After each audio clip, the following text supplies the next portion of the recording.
chers frères et sœurs en Christ. Aujourd'hui, je vous invite à réfléchir sur la puissance de la foi dans notre vie quotidienne.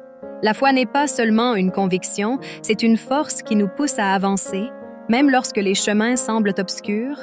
Dans Hébreux 11:1, l'apôtre Paul nous enseigne: « Or la foi est une ferme assurance des choses qu'on espère, une démonstration de celles qu'on ne voit pas. » Ce verset nous rappelle que la foi est la certitude de ce que nous espérons et la preuve de ce qui est invisible.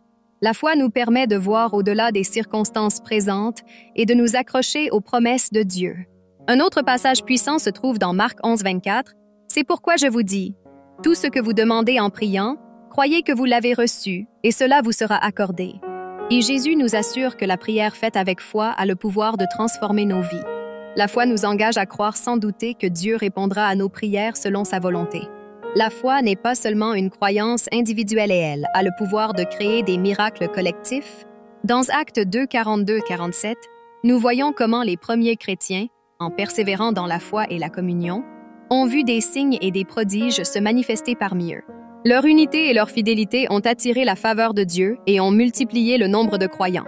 Chers amis, la foi est un bouclier contre les tempêtes de la vie. Éphésiens 6:16 nous exhorte à prendre le bouclier de la foi, avec lequel vous pourrez éteindre tous les traits enflammés du malin.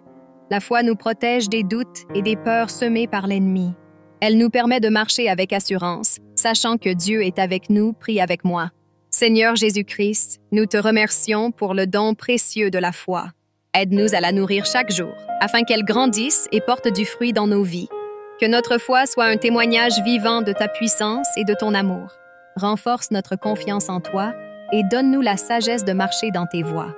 Nous prions pour que par notre foi, nous puissions voir tes promesses se réaliser et tes bénédictions se déverser sur nous et nos familles.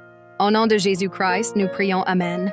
Si cette exhortation vous a touché, n'hésitez pas à liker, vous abonner et partager avec vos proches, afin que le message de la foi et de l'espérance se répande encore plus loin. Que Dieu vous bénisse abondamment.